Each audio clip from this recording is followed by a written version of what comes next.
नमस्कार दोस्तों। आज की इस दिल को छू लेने वाली कहानी में आपका बहुत बहुत स्वागत है। मेरा नाम नेहा है। मैं मुंबई के एक हाई प्रोफाइल सोसाइटी में रहती हूँ, जहाँ हर कोई बाहर से चमकता है लेकिन अंदर से अकेलापन खा जाता है।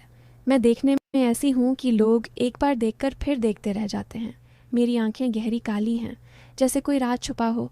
होंठ गुलाबी और मुलायम, लंबे घने बाल जो कमर तक लहराते हैं, और फिगर वो ऐसी कि कोई भी मर्द एक पल को भूल जाता है कि वो कहाँ है। मेरी शादी को 9 साल हो चुके हैं। मेरे पति विक्रम एक बहुत बड़े बिजनेसमैन हैं। उनके पास पैसा इतना है कि वो जो चाहें खरीद लें, लेकिन वक्त नहीं खरीद पाते। वो महीनों बाहर रहते हैं। जब आते हैं तो भी फ़ोन पर मीटिंग्स चलती रहती हैं। मैं दिन भर अकेली घर में घूमती हूँ। कभी सोचती हूँ कि ये ज़िंदगी है या सज़ा। एक दिन हमारे पुराने नौकर रामू को गांव जाना पड़ा। उसकी माँ बीमार थी। उसने कहा कि उसका बेटा आरव यहाँ काम संभालेगा। कुछ दिन बाद आरव आया।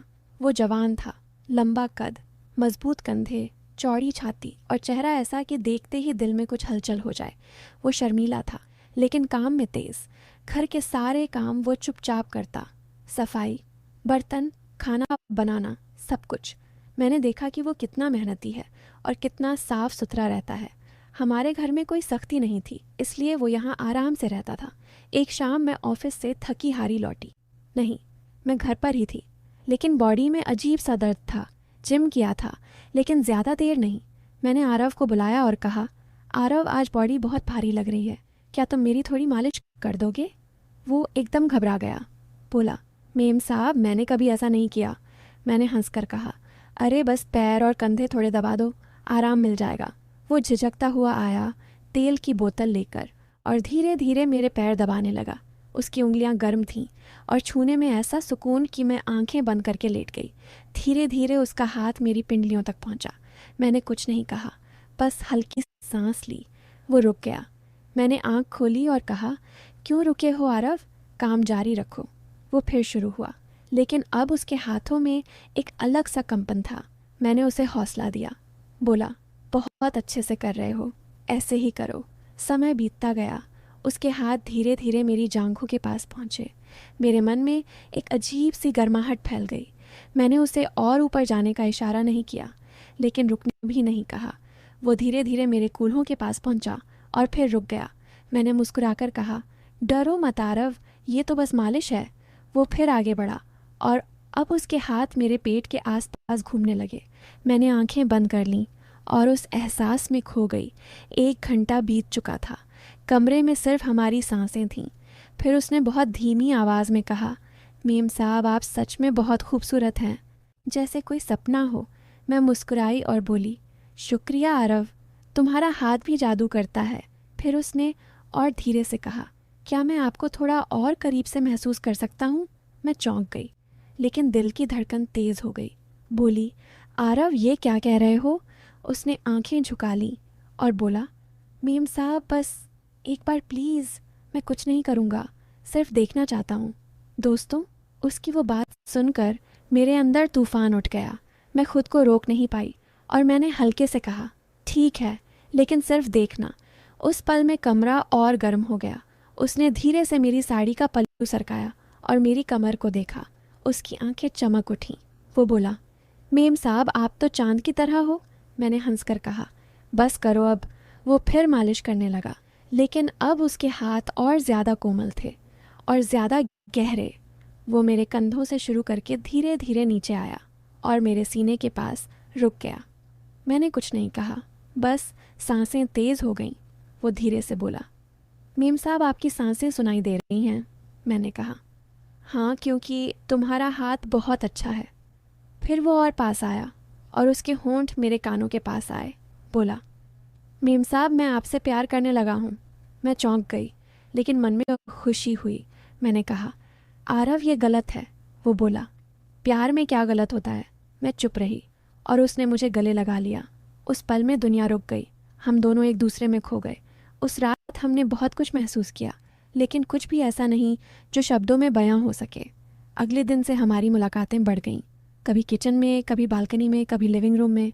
वो मेरे पास आता और मैं उसकी बाहों में समा जाती।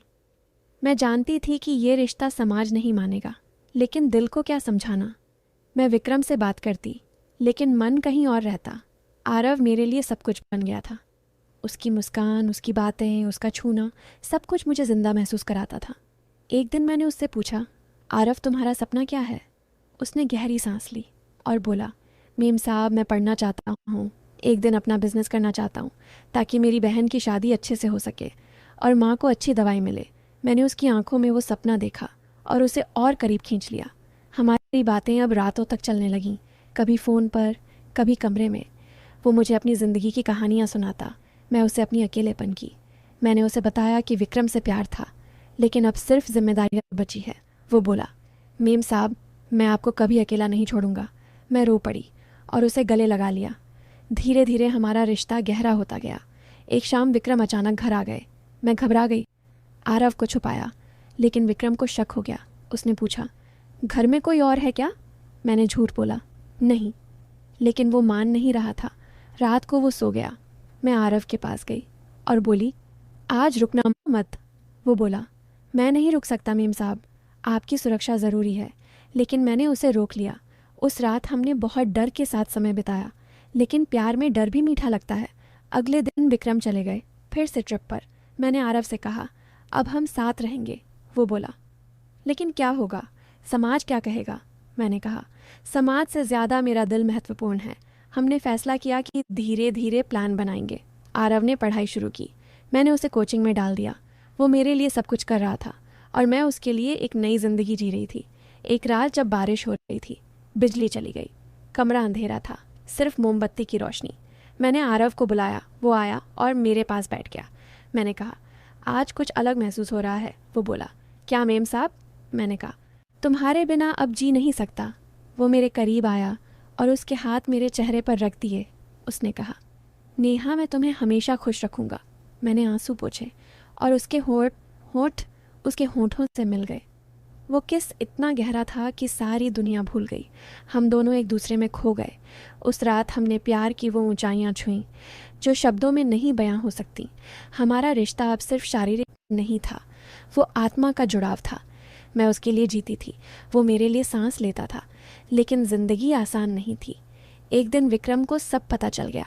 उसने फ़ोन किया और कहा, नेहा मैं सब जानता हूँ, मैं घर आ रहा हूँ। मैं डर गई। आरव को बताया। वो बोला, मैं चला जाऊँगा मेम साहब। मैंने कहा, नहीं तुम नहीं जाओगे, हम साथ लड़ेंगे। विक्रम आए और बहुत गुस्सा किया। उन्होंने कहा, तलाक दे दूँगा। मैंने कहा, ठीक है, लेकिन मैं आरव के साथ रहूँगी। वो चौंक गए, बोले, क्या तुम पागल हो गए हो? मैंने कहा, नहीं, मैं अब सच में जी रही हूँ। विक्रम चले गए और हम दोनों ने नई शुरुआत की। आरव ने नौकरी छोड़ दी और पढ़ाई पर फोकस किया। मैंने अपना छोटा बिजनेस शुरू किया। हम साथ रहने लगे, छोटे से फ्लैट में। लेकिन खुशी इतनी कि बड़े घर की कमी नहीं लगी। हमारा प्यार गहरा था, विश्वास से भरा, समर्पण से भरा। हर पल में एक दूसरे को महसूस करना, हर रात में एक दूसरे की बाहों में सोना, वो एहसास जो कभी कभी नहीं भूल सकता था। दोस्तों, नेहा ने तो आरव के साथ वो ज़िंदगी चुन ली जहाँ प्यार सब कुछ था।